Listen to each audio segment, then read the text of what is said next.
আমাদের এলাকায় নবী নূরের তৈরি নাকি মাটির তৈরি এটা নিয়ে গন্ডগোল হয়। ভাই নবীজি নূরের তৈরি না মাটির তৈরি?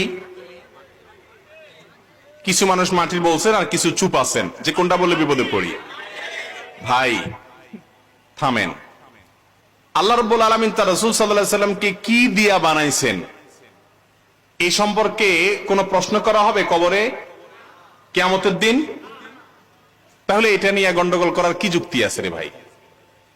নবী করিম সাল্লাল্লাহু আলাইহি সাল্লামের কথা মানতে হবে, তাকে অনুসরণ করতে হবে, তার সম্পর্কে কোরআন হাদিসে যেটুকু আছে এতটুকু বিশ্বাস করতে হবে, তার প্রতি ঈমান আনার অংশ হিসাবে তাকে মাটির তৈরি নূরের তৈরি বলতে হবে এমন কোন কথা নাই যে এটাই বলতে হবে। তবে তিনি মানুষ ছিলেন।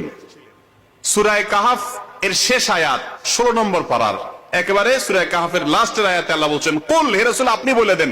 রাসূলকে আল্লাহ বলতেছেন আপনি নিজেই বলে দেন, ইন্নামা আনা বাশারুন, নিশ্চয় আমি একজন মানুষ, মিসলুকুম, তোমাদের মতো মানুষ। আরে আমাদের মতো হলে কেমনে হয়? না, একটু পার্থক্য আছে। ইউহা ইলাইয়া, পার্থক্য হলো তোমরাও মানুষ আমিও মানুষ, আমার কাছে ওহী আসে সেজন্য আমি নবী, তোমাদের কাছে ওহী আসে না সেজন্য তোমরা উম্মত সাধারণ মানুষ। এ হলো পার্থক্য। তাহলে আয়াত থেকে বোঝা গেল নবীজি কি ছিলেন? মানুষ ছিলেন।